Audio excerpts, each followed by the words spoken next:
গল্পের নাম গভীর জলের রহস্য।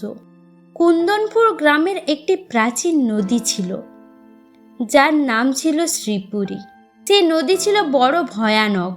কুন্দনপুর গ্রামের বাচ্চারা জানত নদীটার পাড়ে রাতের বেলায় এক ধরনের কুয়াশা জমে, যা সেই অঞ্চলের বাসিন্দাদের প্রাণ কেড়ে নেয়।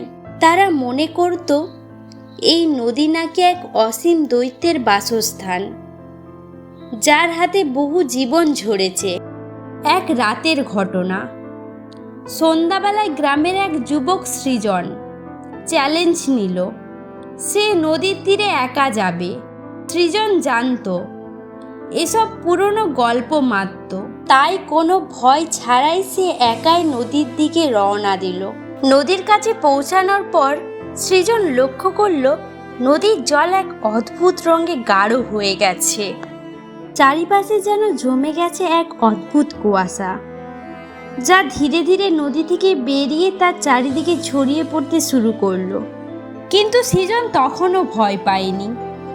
সে ভাবল, এটা তো কিছুই না, নিশ্চয়ই কিছু দাহ পদার্থ ভেসে এসেছে নদীর জলে। হঠাৎ নদী থেকে গভীর গর্জন শুনতে পেল। কুয়াশার মধ্যে এক সাদা হাত বেরিয়ে এলো, যা তাকে সরিয়ে নেওয়ার জন্য আছড়ে পড়তে লাগলো। সৃজন প্রচণ্ড ভয় পেয়ে গেল, কিন্তু হাতের শক্তি যেন তাকে নড়তে দিতে চায় না। হঠাৎ কুয়াশার ভিতর থেকে এক ভয়ঙ্কর কণ্ঠ শোনা গেল, তুমি কি জানো না আমি এখানে একে একে সকলের প্রাণ ভক্ষণ করেছি? তুমি কি ভাবছো তুমি কি একমাত্র বেঁচে ফিরবে? সৃজন বাধ্য হয়ে হাত ছাড়ানোর চেষ্টা করলো, কিন্তু প্রতিবারই সে আরো গভীরে চলে যাচ্ছিল। তার শরীর যেন হালকা হয়ে উঠছিল, কুয়াশা তাকে চুষে নিচ্ছিল। ঠিক তখনই তার চোখে সাদা এক নারীর মুখ ধরা পড়ল, যার চোখ ছিল অন্ধকার এবং তার মুখে ঝুলছিল রক্ত। যেতে দেব না, চিরকাল থাকবে আমার সঙ্গে। নারীর কণ্ঠ ভাঙল সৃজনের কানে। সে আর কিছু বলতে পারেনি, কারণ তার শরীর যেন জমে যেতে শুরু করলো।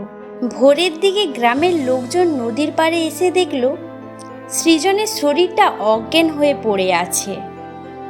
তার চোখে সেই ভয়ের ছাপ স্পষ্ট, কিন্তু তার মুখে ছিল এক অদ্ভুত হাসি, যেন সে জানত কিছু প্রাণী নদীর গহনে চলে গেছে, যেখানে তারা আর কোনোদিন ফিরবে না। কিন্তু সৃজনের মুখ থেকে বের হওয়া সেই শব্দ ছিল, আমার মতো চেয়েও না কেউ, নদীর বুকে আর কখনো পা রেখো না।